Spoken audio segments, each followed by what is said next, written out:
आज हम करने वाले हैं एक्सरसाइज 3.3 का पार्ट 2, जहाँ पे हमने छोड़ा था क्वेश्चन नंबर 2 के 5th पार्ट में। हम इसको स्टार्ट करेंगे आज। हम पे क्वेश्चन में एक पैरेललोग्राम दे रखा है जिसमें हमें y, x और z की वैल्यू पूछी है।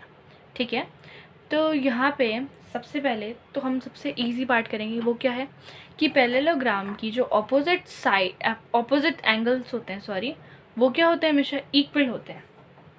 तो y इक्वल्स टू 112 डिग्री आपको पूरा लिखना है, या तो यहाँ पे आप नेमिंग कर दो, यहाँ पे कर दो नेमिंग कर दो। जैसे हमने लिख दिया a, ऐसे a, यहाँ से b c d, कैसे भी कर सकते हैं नेमिंग। ठीक है, तो यहाँ पे हमने लिख दिया opposite angles of parallelogram are equal. ठीक है, तो हमें x की वैल्यू पता चल चुकी है। इसके बाद हम इन दोनों को देखेंगे। अगर हम नोटिस करें तो ए बी बोलो, बी ए बोलो, कुछ भी बोलो, बी ए पैरेलल है सी डी की। जो बी है वो पैरेलल और इक्वल है किसके, सी डी के। ठीक है, अगर हम इस लाइन सी ए को अगर हम ट्रांसवर्सल माने तो अगर हम देखेंगे तो ये और ये क्या है, हमारे ऑल्टरनेट इंटीरियर एंगल्स हैं।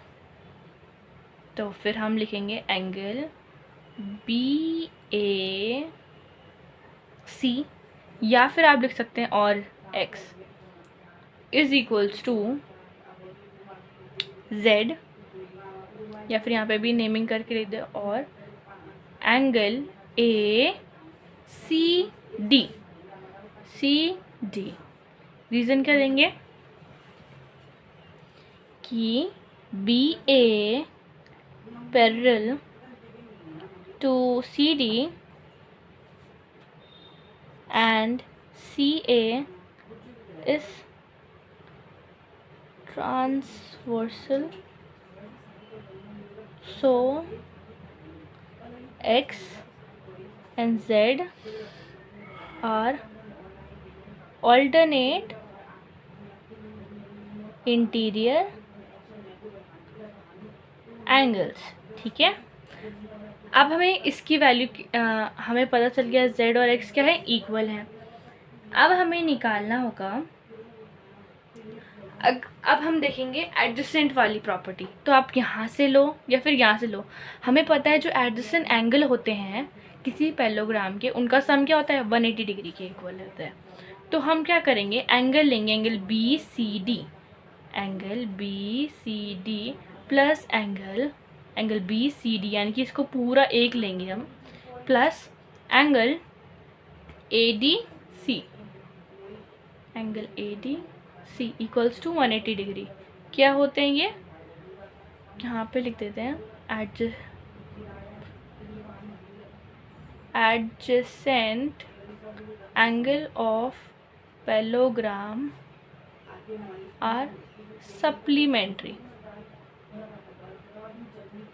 और यहाँ पे जगह थोड़ी कम हो गई, मैंने कम जगह छोड़ दी, सप्लीमेंट्री। तो यहाँ पे हमारा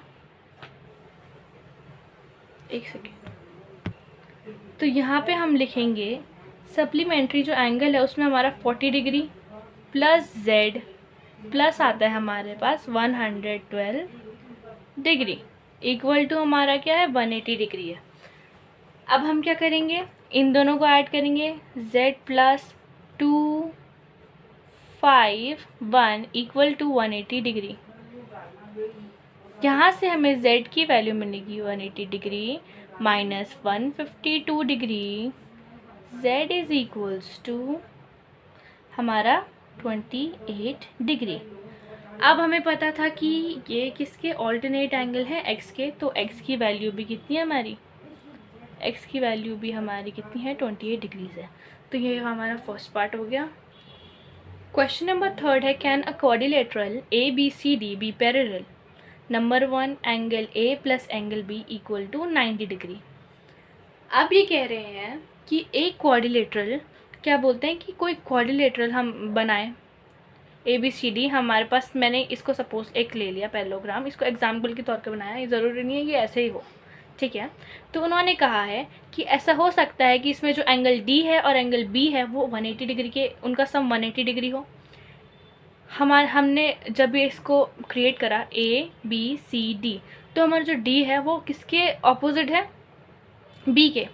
तो एंगल D और एंगल B क्या होंगे, इक्वल होंगे, क्योंकि ये ऑपोजिट एंगल्स हैं ऑफ पैरेललोग्राम के, ये ऑपोजिट एंगल्स है पैरेललोग्राम के, तो ये इक्वल होंगे।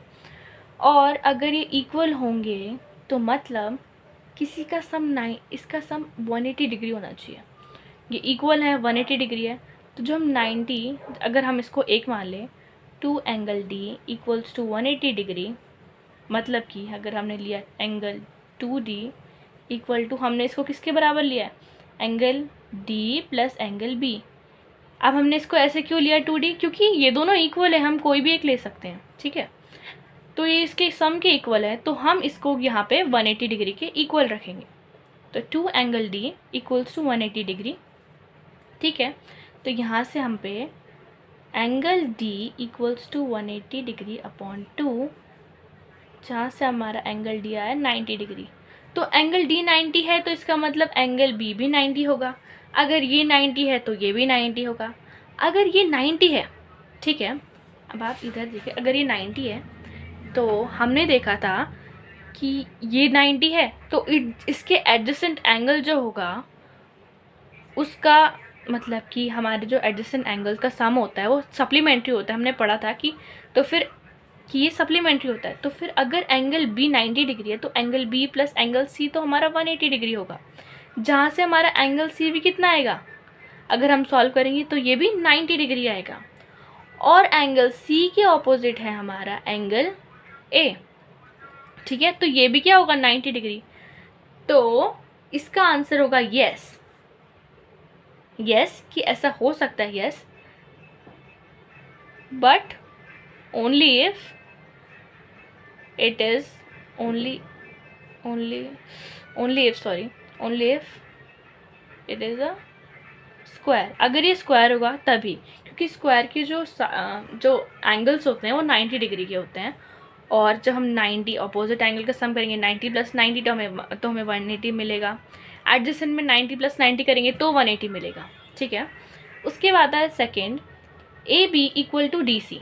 AB यानी कि AB इक्वल टू DC, जो क्या है 8 सेंटीमीटर। उन्होंने कहा है कि AB किसके इक्वल है, AB इक्वल है DC के, जो क्या है 8 सेंटीमीटर, ठीक है। AD इक्वल्स AD, और उसके बाद जो AD लाइन है, ये वाली लाइन, वो इक्वल है 4 सेंटीमीटर के। AD तो 4 सेंटीमीटर के इक्वल है, पर जो BC है वो 4.5 सेंटीमीटर के। तो नहीं, ऐसा नहीं हो सकता, क्योंकि हमारे जो पैरेललोग्राम होते हैं उसकी ऑपोजिट साइड, तो इसका आंसर क्या होगा, वो इक्वल होती हैं। तो नो, क्योंकि जो ऑपोजिट साइड्स होती हैं ऑफ पैरेललोग्राम आर इक्वल, वो इक्वल होती हैं, इसलिए ऐसा नहीं हो सकता। तो ऐसा नहीं हो सकता है क्योंकि हमारी जो ऑपोजिट साइड्स होती हैं उनकी लेंथ सेम होती है एक पैरेललोग्राम में, तो ऐसा नहीं हो सकता। तो इसका आंसर है no, because the opposite sides of parallelogram are equal. आपको पूरा लिखना होगा, ठीक है। उसके बाद है थर्ड, जो हमारा एंगल A है इक्वल्स टू 70 डिग्री दे रखा उन्होंने कहा है जो एंगल A है उसको आप 70 डिग्री लीजिए, एंड एंगल C जो उसके अपोजिट है वो 65 डिग्री। कैसा हो सकता है, ऐसा नहीं हो सकता है, ठीक है। तो ये क्या होगा, no, because opposite angles of parallelogram are equal. जो ऑपोजिट एंगल होते हैं पैरेललोग्राम के वो क्या होते हैं, इक्वल होते हैं, तो ऐसा नहीं हो सकता है। तो ये भी हमारा क्या हो जाएगा, no. Question number 4, draw a rough figure of a quadrilateral that is not parallelogram but has exactly two opposite angles of equal measure। तो अगर हम एक काइट बनाएंगे, मैंने पहले बना दिया था रफ डायग्राम, तो अगर हमने सपोज मैंने इसको थोड़ा नीचे बना दिया, लंबा बना दिया, ठीक है, तो आप देखोगे ये इक्वल नहीं है, इक्वल है, ये इसके इक्वल नहीं है, ये इसके इक्वल नहीं है लेंथ में। पैरेलल होगी पर क्या होगी, इक्वल नहीं होगी। पर अगर हम इसके ऑपोजिट एंगल्स को देखें वो क्या होंगे, हमेशा इक्वल होंगे। तो ये हमारा डायग्राम, रफ डायग्राम बनाना था हमें इसका काइट का, ठीक है। उसके बाद आता है the measure of two adjacent angles of a parallelogram are in the ratio 3:2। Find the measure of each of the angles of parallelogram. हमें 3:2 में हमें पैरेललोग्राम के एंगल्स दे रखे हैं, तो अब हमें निकालने हैं उन वो एंगल की वैल्यू। सबसे पहले ये हमें रेशियो में दे रखे हैं, तो हम यहाँ पे करेंगे let the angles be 3x and 2x, ठीक है।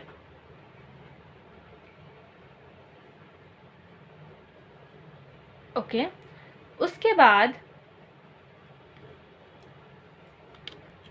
जैसे कि हमको लिख रखा है the measure of two adjacent angle, हमें एडजेसेंट एंगल के बारे में बोल रहा है। हमको पता है जो एडजेसेंट एंगल होते हैं किसी पैरेललोग्राम के, जैसे इसका एडजेसेंट ये है, इन दोनों का सम क्या होगा, इक्वल होगा 180 डिग्री के। तो हम इसको इक्वल रखेंगे 180 डिग्री के, यानी कि हम यहाँ पे लिखेंगे 3x + 2x = 180 डिग्री। ओके, यहाँ पे हम पे आएगा 5x = 180 डिग्री। यहाँ से हमें x की वैल्यू कितनी मिलेगी, 180 डिग्री अपॉन 5 जो होगी 36 डिग्री के। अब यहाँ पे हम क्या करेंगे, 3x के लिए, ये तो हमें x की वैल्यू मिली है, अब 3x वाले एंगल के लिए 3 × 36 करेंगे तो हमको यहाँ पे मिल जाएगा 3 × 6 = 18 और 1 और 108 डिग्री। एक होगा हमारा 3x वाला 108 डिग्री, और दूसरा 2 × 36 वाला होगा हमारा 72 डिग्रीज, ठीक है। यहाँ पे हमको एंगल्स भी मिल गए। क्वेश्चन नंबर 6 है हम पे, to adjacent angles of a parallelogram have equal major, find the measure of each of the angles of the parallelogram, ठीक है। तो हमको कह रखा है कि जो एडजेसेंट एंगल है पैरेललोग्राम के वो इक्वल है, ठीक है। तो सबसे पहले हम एक पैरेललोग्राम बनाएंगे छोटा सा, ठीक है। हमने एक पैरेललोग्राम बना दिया, रफ डायग्राम ABCD, ठीक है। इसमें कहा है दो एडजेसेंट एंगल के जो मेजर हैं वो इक्वल है, तो मतलब एंगल A और एंगल B का मेजर इक्वल है, एंगल A इक्वल है एंगल B के, ठीक है। और हमको पता है कि जो एंगल A + एंगल B होगा वो क्या होगा, 180 डिग्री होगा, क्योंकि ये क्या है, adjacent angle of a parallelogram क्या फॉर्म करते हैं, सप्लीमेंट्री एंगल फॉर्म करते हैं। ये हमको पता है ये इक्वल होगा और ये इक्वल भी है, तो अगर हम इसको भी A मान ले, इसको भी A मान ले तो कुछ नहीं होता, मतलब सेम ही रहेगा। तो एंगल A + एंगल B, क्या इसको हम 2 एंगल A लिख सकते हैं, क्योंकि दोनों तो इक्वल हैं, ठीक है। तो 2 एंगल A = 180 डिग्री, ठीक है। उसके बाद क्या होगा, हमारा एंगल A 2 नीचे चल जाएगा डिनोमिनेटर में, और एंगल A की वैल्यू 180 / 2 = कितनी हो गई, 90 डिग्री। अगर ये 90 है तो वही वो कितना है, B भी है। अगर ये दोनों 90 है तो मतलब एंगल D = 90 डिग्री और एंगल C ये भी क्या है, 90 डिग्री है, ठीक है। बस इसमें इतना निकालना था। मतलब ये क्या है, एक स्क्वायर है, ये एक स्क्वायर है, तभी तो स्क्वायर में क्या होता है, सारे एंगल्स 90 डिग्री के होते हैं, ठीक है। क्वेश्चन नंबर 7 है हम पे, the adjacent figure HOPE is a parallelogram, find the angle measures XYZ, state the properties you use to find them. और हमें इसमें प्रॉपर्टीज भी बतानी है कि हमने क्या क्या प्रॉपर्टीज इसमें यूज़ करी, HOPE होप। अब हम पे यहाँ पे ना 70 डिग्री दिख रहा है, ठीक है। हमें ये अंदर का एंगल नहीं पता है, हमें पता है ये स्ट्रेट लाइन है, ये लीनियर पेयर फॉर्म कर रहा है, तो यहाँ पे हमको तो यहाँ पे कोई एंगल पता नहीं है। इसको ना हम ये XYZ इसको हम A सपोज कर लेते हैं, ठीक है। इसको हमने स्मॉल वाला A सपोज कर लिया, तो एंगल स्मॉल वाला A प्लस 70 डिग्री, ठीक है।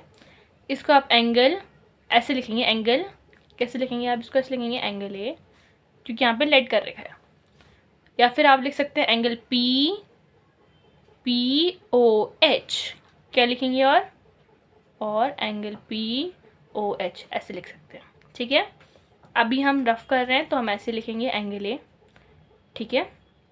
इस एंगल को एंगल PO, यहाँ पे कुछ नहीं है, इसको हम D मान लेते हैं, ठीक है। POD मान सकते हैं या फिर 70 डिग्री मान सकते हैं। तो हम angle A plus angle plus 70 degree करेंगे, वो हमारा होगा 180 डिग्री के इक्वल, क्योंकि ये क्या बना रहा है, ये एक लीनियर पेयर बना रहा है, यानी कि स्ट्रेट लाइन बना रहा है। तो एंगल A की वैल्यू हमारी आएगी क्या, 180 माइनस 70 जो होगी 110 डिग्री, ठीक है। तो ये हमारा कितना आ गया, 110 डिग्री आ गया। ये 110 डिग्री है, तो इसके ऑपोजिट में हमारा एंगल X है और वो क्या होंगे, इक्वल होंगे। तो हमारा एंगल X भी क्या है, 110 डिग्री है। उसके बाद आता है हम पे कि जो हमारा EP है वो पैरेलल है HO के, पैरेलल है। और अगर हम HP को या फिर PH मान लीजिए, उसको हम ट्रांसवर्सल लाइन मानते हैं, तो फिर ये दोनों ट्रांसवर्स हैं, तो इसमें जो Y है वो किसके इक्वल होगा, जो Y है वो 40 डिग्री के इक्वल होगा, क्योंकि ये बना रहे हैं alternate angles. Angle Y equal होगा हमारे 40 डिग्री के, ठीक है। ये ऐसे लाइन बना रहे हैं ना, ऐसे ऐसे, यहाँ पे हमारा एंगल Y है और यहाँ पे हमारा एंगल 40 डिग्री है, ठीक है। तो ये क्या बना रहा है, ऑल्टरनेट इंटीरियर एंगल। तो ऑल्टरनेट इंटीरियर एंगल की प्रॉपर्टी के कारण जो हमारा एंगल Y है प्लस एंगल जो हमारा एंगल Y है वो इक्वल है 40 डिग्री के ऑल्टरनेट इंटीरियर एंगल, ओके। तो ये क्या होंगे, इक्वल होंगे। हमें Y की वैल्यू कितनी पता चल गई, 40 डिग्री, ठीक है। इसकी वैल्यू हमको पता चल गई 110, Z की वैल्यू हमको नहीं पता है, ठीक है। अब हमको ये पता है ये और ये एक दूसरे के एडजेसेंट है, इसको लो या इसको लो, हमें तो दोनों की वैल्यू का पता है। तो जो हमारा angle EHO plus angle POH equals to 180 degree, क्यों, एडजेसेंट एंगल, ये क्या है, एडजेसेंट एंगल है पैरेललोग्राम के, तो इन दोनों का सम क्या होगा, 180 डिग्री के होगा, इक्वल होगा एडजेसेंट एंगल्स ऑफ पैरेललोग्राम, ठीक है। तो इनका सम कितना होगा, 180 डिग्री के इक्वल। तो मतलब 40 degree plus Z plus 110 degree equals to 180 degree होगा हमारा। जैसे उसके बाद आएगा हमारा, इसको हम ऐड करेंगे तो 150 में, मतलब 180 में से हम 150 निकालेंगे तो हमको मिलेगा 30 डिग्री। तो हमारी Z की वैल्यू कितनी है, 30 डिग्री है।